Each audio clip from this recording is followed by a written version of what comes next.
I have played Fallout 3, I played New Vegas, I even played Fallout 4 and pretended that I cared about the Minutemen. How about the settlement problem? Another settlement needs our help. I'll mark it on your map. But somehow I never touched the game that started one of my most favorite game series of all time. And it's obviously Fallout 1. Why? Because it's Fallout 1, so it's the first game, so it's not a game, right? Yeah. And why I never played it? Honestly, it was the graphics and the turn-based combat system. The game is very, very, very old. The game was released in 1997, man. I wasn't even born yet when the game came out. Fallout 1 doesn't hold your hand, it doesn't even look at your hand, it just throws you out of the Vault 13 and says, hey buddy, our fucking water chip broke, go fix it, you have 150 days, don't die or we die too. If you even care, I made a character build that revolves around speech checks and stuff, which I don't know how to properly do, and you will notice that in the video because I probably not even used that once. Yeah, but also went for lockpicking, small guns, made a bit into lag, focused on charisma and agility. My first fight was a fight against the red, which was very long. It actually took 45 seconds of me trying to attack this goddamn red and missing every single hit. I hit like one time and then missed 4 times in a row. It was crazy because by luck, no, I didn't hit anything.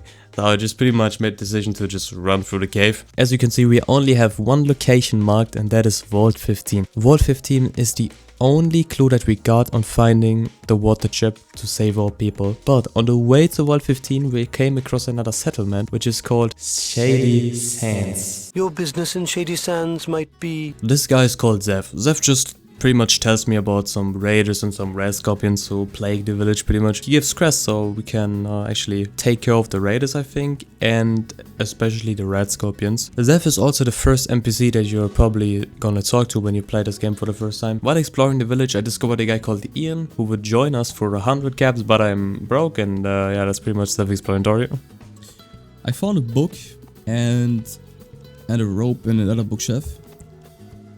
A feature that the game has is, it's like the magazines that you can get in Fallout, then in Fallout 4 and stuff. And if I now read it, boosts my outdoorsman skill a little bit. Yeah, and then I literally stole the whole supply of the village's only medic. But yeah, I mean, I needed more, you know, I needed more. I arrived at Vault 15, which was hidden below a small makeshift shaft in a hole. Vault 15 has multiple layers and 3 in total. At the entrance of Vault 15, I was instantly met by a greater mole rat, which is actually more challenging than you think, especially when you miss more than you actually hit. So to get through it, I had to use a lot of sim bikes. But I did find the leather jacket on the 2nd floor, which is way better than my regular vault suit, and trust me, the regular vault suit is useless as hell. It is useless. The 3rd floor was pretty much the same. I was greeted by another greater mole rat. I had to fight the same enemies, just more of them at the same time, which wasn't a problem for me because I'm just a professional player. Looting the lockers, I managed to find a submachine gun, which is very useful, which is pretty much the pistol and full automatic, and it uses the same caliber, so I can use the same ammo. See this message? Well, I didn't, so I went on clearing out the whole thing, walking around 10 years until I realized that whatever I do leads to nothing. The message pretty much just says, alright, the way to the water chip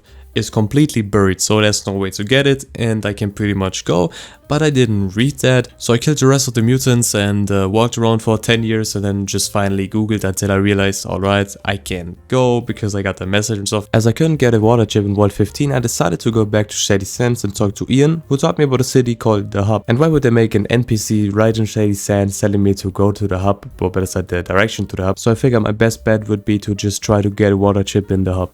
On my way to the Hub, I did find another camp, which is a raider camp, and well, let me just tell you, it didn't went that well. Yeah, they attacked me without warning, so I suppose they are not friendly. After reloading and losing half of my progress, I really made my way to the hub. After searching around, I found a location called the Water Merchant. Inside, I talked with a woman who taught me that water chips are useless if you don't have the equipment like a vault to do it, but she knows a place called Necropolis where she thinks that they might have a water chip, which is pretty much the way of the game taking us to go to Necropolis and search there for the water chip. I didn't go the right way because somehow I ended up at the Ballad of Steel headquarters, which that was not my plan. But since I'm here, I tried to actually join the Ballad of Steel, which was not possible because they wanted me to do a quest for them and I didn't want to do the quest for them. So I thought, I'm doing that later. When I finally arrived at Necropolis, I realized that the city is just a bunch of destroyed buildings and what I thought were feral ghouls. I sneaked my way past the ghouls and went through the sewage system until I encountered another group of ghouls, which this time were not angry at me and actually talked to me and started the dialogue. They told me that another ghoul called Seth took over the real Necropolis and wanted them out of the city. Though he was also scared that he couldn't defend the city, so instead of casting them out completely, he gives them water as long as they defend their entrance. He told me that Necropolis once had a water pump that supplied them with water, but it broke. So they must have another supply of water that is not the water pump. He then asked me if I wanted to steal a water chip from them, which I replied, no, I wouldn't do that. I want to repair their water pump first. If I can trust his direction, I just have to go north through the sewers and then I come out exactly at the watershed, which is the location of the water pump and probably also the location of the water chip. In front of the watershed, I spotted my first super mutant and I then realized that the watershed is filled with super mutants and I cannot take these guys on alone. But I did try to get the one outside as I figured that the ones from inside won't come outside. And I was right, I was able to kill off the first mutant without having to fight the ones in the inside and I managed to kill him quite easily with the burst function of my SMG. I went around the building and found a window with 3 super mutants behind it and you were actually able to shoot them through the window, so I tried to kill them all, but it didn't work out that quite well for me, so I ran away again. To even out my odds, I decided to finally get a companion, so I went to the Great Boneyard, which by the way, if you didn't know, that is the birthplace of Kaiser from Fallout New Vegas, but also the location of my first companion, Katya. Katya is a pretty generic raider look-alike woman that according to the wiki is great with small arms and close quarter fighting with, for example, a Ripper or a Power Fist. But when playing the game, I didn't really care about reading her wiki, so I didn't give her a weapon at all and use her as a meat shield, thinking she's just a fist fighter or something. Conveniently, she was blocking the entrance of the buildings, so none of the super mutants could leave the building and she was just fighting them. Katya put up a great, valiant fight against the super mutants, but sadly she was shot in the head and died. What a sad occurrence. Anyways, I went back to Shady Sands and asked Ian to join me. 100 caps for a new best friend that will die for me. I take that, and he even comes with a gun, bro. I made my way back to the super mutants to fight him this time with Ian, but instead of my companion dying this time, well, I got wanted. My next strategy worked though, because I lured 2 of the super mutants outside of the base, came back to the watershed and they were still outside, so I could sneak past them and went inside to have little to no resistance inside the watershed. I found some really good stuff and I found some rockets, some ammunition. I found a prisoner for some reason, which I freed because I'm a very nice guy. And then I found the entrance to a vault. I think I found our water chip, boys. The first floor of the vault was pretty much empty and I had to fight pretty much no enemies at all. So I instantly went down to the 3rd floor of the vault, where I spotted some white ghouls. They look different from the other ghouls, but they're probably not that nice anyways. So my inner Enclave soldier came out and I had to eliminate some muties. Your ride's over, mutie. Time to die. I suppose this is where I can get the water chip. I got the water chip. Not gonna lie, I don't care about the ghouls, not gonna lie. I have to be honest, I really don't care about the ghouls and I'm not gonna repair the water pump. I said I won't be repairing the water pump for the ghouls, but I don't know, I kind of felt bad for the ghouls that told me where the water chip is. So I kind of didn't want to let them die, so I decided, alright guys, I'm gonna Google, and if Google says it's easy, then I'm gonna repair the water pump. And it was easy, so I just had to walk around in the sewage systems for 7 years until I found that random trash that was lying around, which was the stuff I needed to repair the water pump. The massive pump struggles life after you successfully install the missing parts. You gain 1k experience points for fixing the pump. Well, I take it. I take it. 1k is pretty nice. With the water chip in hand, I went back to the hub and traded the super mutant weaponry against a shotgun with a lot of ammo and some money and some stimpaks. I then went back to the raider camp that shot me on sight the last time and teach them a little lesson, you know, just shout them how it is to get fucking shot in the head for no reason at all. I'm gonna save you the time that I spent on traveling back and forth between the hub and selling all of the stuff that the raiders had. You just have to know that I spent like an hour of going back and forth of just selling all of that stuff and getting some better equipment, like a better armor. With the water chip, I now returned to Vault 13, our home, and went straight to the Overseer to tell him of our great achievement of finding the water chip that we need to save our vault. Have you found the chip? Okie dokie, one moment, the chip is initializing. Good. Ha! It's working, and it looks like we have a winner!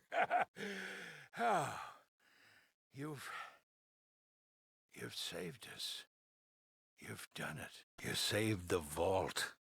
You should be proud. Now with the water chip in place, we are assigned to a new mission. The overseer is scared of the mutant menace and he kind of just wants us to take care of whatever's producing these goddamn mutants and eliminate all of them. Welcome to the cathedral, which is the home of the children of the cathedral. Which I personally think is either a strange cult of peace and healing, or it's a weird cult that is hiding something deeply terrible. And usually in Fallout it's something that hides something very terrible. So I made my little investigations, I talked to some people in strange robes. One of them tried to sell me some stuff. He actually had good stuff, he actually had some good healing. Another guy in a beige robe was just fucking mad at me for no reason. Maybe it was because I stole some stuff from him 2 seconds earlier, but I don't think that he knows that, so I don't know why he was mad at me. I lockpicked the door which gave me access to the second floor of the cathedral, where I spotted some super mutants, but not just any super mutants, they were Nightkins. I didn't know that they were already existent in Fallout 1, but apparently they are. Like a fool, I instantly went for the extermination, but I quickly realized that fighting a super mutant with a flamethrower at close distance is not the way to go, and especially not if I reached 1 HP after just a couple of hits. I decided to reload after another cultist suddenly appeared and I was like, nope. Oh nope, I'm reloading, I ain't fighting all those guys. After reloading, I went to a room where I saw another guy in a robe. I started a dialogue with him and he instantly got mad at me because I had a gun in my hand. But I told him, calm down, I just want to meet the guy that's in charge of you. He then told me that the man in charge is a guy called Morpheus, and that the Nightkin probably wouldn't allow me to talk to him, which I already found out. So I finished the dialogue with him and he just started attacking me for no reason. Very sadly, the whole cathedral got mad at me, so I had to, you know, take care of a couple of cultists attacking me. Ian died, but I don't actually care about him, so I didn't even decide to reload for him. Ian's death was just some necessary character development for my roleplay. So enraged by the death of my best friend Ian, I started annihilating the cult members. I picked up the rope from the cultist and used it to disguise me as them. I was easily able to deceive the stupid Nightkins, so I made my way all the way up to Morpheus, who I thought was the boss of this cult. I don't remember inviting anyone to my room, and yet I have a visitor. Why? After he talked with me about the most useless stuff ever, he revealed himself to not be the actual culprit of the super mutant menace. The real culprit is a guy called the Master, to which he instantly wanted to bring me as a present because I'm a vault dweller, and apparently I make a pretty good super mutant. Sadly for him though, I don't really want to be a super mutant, I pretty much like to be a human. So naturally I just shot him in the head and killed him. His super mutant guard rushed in though, so I had to run away because I can't win against those guys. In a chest I found a crazy armor called the Tesla armor. It's a pretty good armor which grants me very good and important protection against the laser weaponry of the super mutants, which they very like to use against me. And it will come in very handy later on, you will see. I finished clearing out the rest of the cathedral. A few critters were still hanging around, probably hoping I wouldn't attack them if they wouldn't attack me. After looting whatever useful junk they left behind, I picked a lock to a back room and stumbled into yet another Nightkin super mutant. It didn't last long though. It took me a few seconds until I noticed a staircase leading down into a basement filled with old bookcases. Naturally I started looting as I was hoping for skill books or maybe a secret bible of how to not turn into a mutant. But instead I accidentally triggered a hidden switch and opened a secret passage leading into a bizarre little cave. The cave was filled with super mutants appearing to guard something, which in this case was another vault. The Master's Vault. Since I didn't feel ready for the literal endgame content, I decided to go back to the Boneyard to farm some experience first. Some guy requested me to kill a gang to avenge his son, which they apparently wasted, but also because he says that they are kind of terrorists that strap TNT to their body and explode themselves. What he calls a gang doesn't look like a gang at all, so I wasn't able to find it at first. While searching for them, I stumbled upon some death claws, which killed me multiple times, but through reloading I managed to actually kill them, and after googling I was finally able to find out where their actual base is. So I made my way up and arrived at their base, and I realized pretty fast that what that guy was saying can't be really true, because these guys are not equipped at all to do anything. And I don't even seem like a gang, more like a bunch of people trying to survive. I decided to talk with the boss first. Usually I don't do stuff, so she can be very happy that I did that. When I told her I was here to avenge the death of the boy from the crest, she dropped a bit of a bombshell. Apparently Aditum, the place where I got the crest, is actually controlled by a gang called the Regulators. And according to her, they were the ones responsible for the murder. She made a pretty convincing case, and since I'm incredibly susceptible to new information delivered with enough confidence, I immediately told her I'd deal with the Regulators and liberate Aditum. As it turns out, Aditum is less of a peaceful community and more of a slave labor camp where the Regulators work people to death while pretending to keep order. So naturally, as a noble hero that I absolutely believe I am, I began systematically removing the Regulators from existence, one bullet at a time. After a harsh battle I got rid of all of the Regulators and made my way back to the girl. She thanked me for getting rid of the regulators and I got a lot of experience points, which was my actual motive for doing that. But now I am a hero to all these people and I freed them from slavery. I went back to the entrance of the Master's Vault to test my current strength on his guards. I managed to eliminate his mutant abominations and even the super mutants, but I didn't quite feel ready to do much yet, so I decided to finally do what I didn't want to do, and that is joining the Brotherhood of Steel. But to actually join them I have to complete a quest which involves me climbing down a big giant hole which leads into a vault. The vault is full of radiation which makes it very dangerous and also very booby trapped. But eventually I found a dead Brotherhood of Steel member and I picked up the holodisc and then made my way back to the Brotherhood of Steel base. Hey, you're back. Did you get something? After giving this guy the holodisc, he welcomed me into the Brotherhood of Steel and opened the door for me. I'm going to spare you the Brotherhood of Steel content because frankly I was only talking to them for one reason, and that's because I needed backup for the assault on the Master and his bases, nothing more. They told me to check out the north, so I did. That's where I found Mariposa military base, home to a lovely welcoming committee made entirely out of super mutants. I took my time, picked them off one by one, and then returned to the Brotherhood to cash in my proof and secure the support for the raid. Now here's the part that really makes me love them. They agreed to help, but only on the condition that they don't go inside, which I didn't know. I had already cleared out the entire front yard, showed up with me at Mariposa military base, and then waited outside like it was a school field trip or something. So thanks Brotherhood of Steel, very cool of you. Inside of the military base Mariposa I was instantly met by 3 super mutants straight in my face, but luckily I was able to hit some good critical hits and take care of them. I tried to sneak past them with the rope, but sadly that didn't work, so I had to go for more critical hits, but my sniper carried me pretty hard through this one. The next floor was packed with even more super mutants. Fortunately for me, the tactical awareness was about as sharp as a toddler. The eye didn't really register me behind the barrier, so I just sat back and sniped it one by one. I managed to loot a solid stash of stimpaks, which turned out to be a lifesaver because the next area was filled with more traps than actual enemies. Carefully, stepping through what was basically a minefield designed by our bored lunatic, I made my way to the final elevator. Or not, as to get past the last barrier I needed explosive, which I didn't have. After coming back with explosive I blew up the barrier and made my way to the last floor. I entered the final room and after dealing with the unarmed cultists, the one who generally thought mercy was on the table, I blew up the entire place. No survivors, no second chances.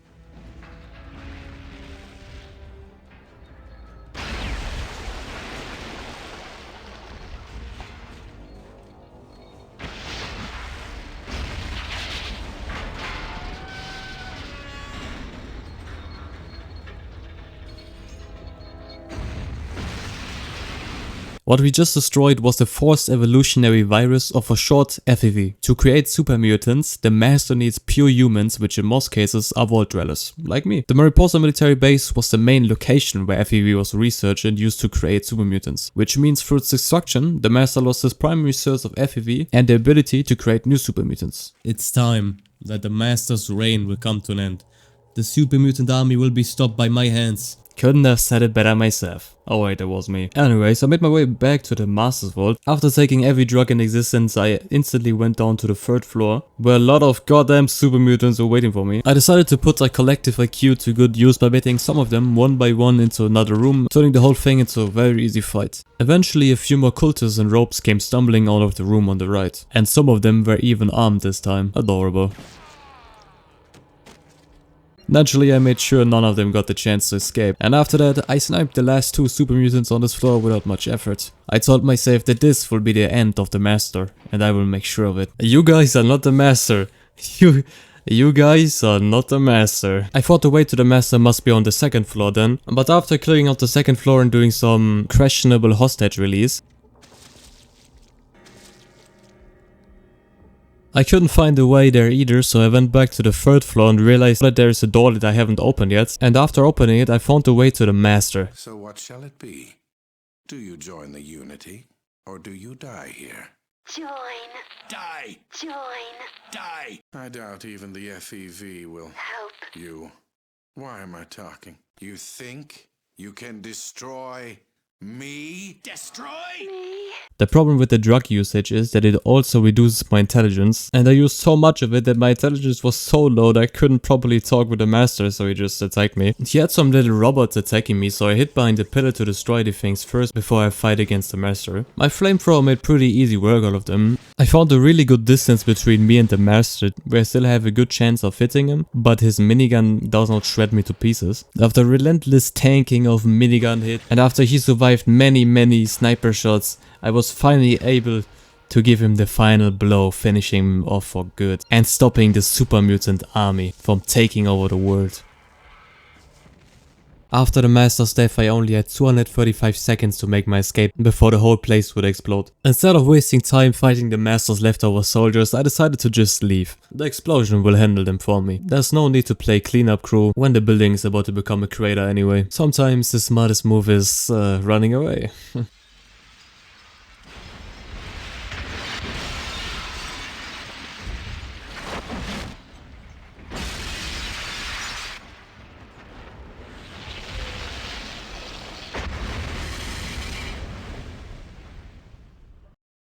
You've done it. That's wonderful, amazing. I'm so proud of what you've accomplished, what you've endured. There's no way the people of the vault can ever thank you enough for what you've done. You've saved all our lives. Who knows? Maybe even saved the human race. Yes. That makes the rest of this even harder. Everyone will want to talk to you. Every youngster will look up to you and want to emulate you. And then what? They'll want to leave. What happens to the vault if we lose the best of a generation? What if we are the only safe place in the world? You just gave us back all these lives. You saved us. But you'll kill us. I'm sorry. You're a hero. And you have to leave. And just like that, it's over. I saved the wasteland, destroyed the master and ended the super mutant threat. And in return, the overseer just tells me to get lost. So I walked away, alone, in silence and no home. Just the desert and whatever will come next. Anyways, thanks for watching. If you watched until this part and have not subscribed yet, buddy, what are you doing with your life? Subscribe, you get a hell yeah, a free hell yeah. Subscribe, hell yeah. And like, comment, type shit. Bye bye, thanks for watching.